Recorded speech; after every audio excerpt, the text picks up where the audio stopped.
नमस्कार मित्रांनो. तर आज आपल्याला बोलायचं आहे ड्रॉइंग बेसिक्सच्या बाबतीत. As a mechanical engineer drawing हा मोस्ट इम्पॉर्टंट भाग आहे आपल्या दैनंदिन जीवनाचा. क्वालिटी डिपार्टमेंटमध्ये काम करा, प्रोडक्शनमध्ये काम करा, मेंटेनन्समध्ये काम करा किंवा डेव्हलपमेंटमध्ये काम करा, सगळीकडे ड्रॉइंग्स लागतातच. तर ड्रॉइंगमधला सगळ्यात बेसिक एलिमेंट असतो. इंटरव्ह्यूमध्ये प्रश्न विचारला जातो आणि बऱ्याच मुलांना ते उत्तर देता येत नाही. तर तो प्रश्न काय असतो की ड्रॉइंगच्या वेगवेगळ्या ज्या शीट्स आहेत त्या सांगा. तर आपण ती डिटेलमध्ये बघू आज, त्याबद्दल चर्चा करू.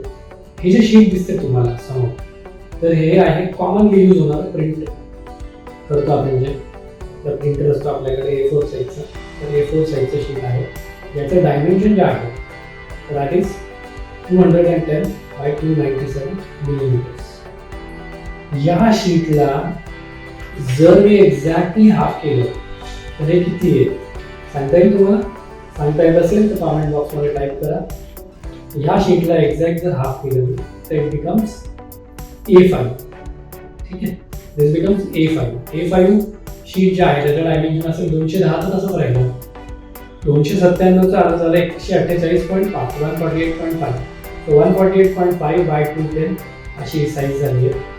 याला पुन्हा मी जर हाफ केलं तर दिस बिकम्स A6.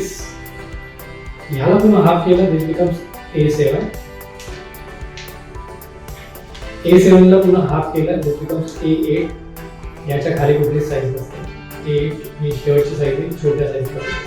पण यालाच एक्झॅक्टली जर डबल केलं या शीटला, जसं हा एक शीट आहे असं समजा मी याला डबल केलं, तर ही जी साईज आहे या साईजला म्हणतो आपण A3. A3चे डायमेन्शन्स काय आहे? 297 मिलीमीटर बाय 420 मिलीमीटर्स. तुम्हाला स्क्रीनवरती पण आम्ही काही इमेज डिस्प्ले केली आहे ज्याच्यामध्ये या शीट साईजेस डिटेलमध्ये दाखवल्या आहेत. तर त्याद्वारे तुम्हाला ते फार डिटेल कळेल. तर ह्या A3ला जर डबल केलं तर A2 होणार. A2ला डबल केलं A1, A1ला डबल केलं A0. तर A0 सर्वात मोठी साईज, A8 सर्वात छोटी साईज. तर तुम्हाला अशा अजून काही डिफिकल्टीज अडचणी असतील मेकॅनिकल ड्रॉइंग बेसिक्समध्ये तर कॉमेंट बॉक्समध्ये तुम्ही टाईप करा. पुढच्या वेळेला मी त्याचा व्हिडिओ घेऊन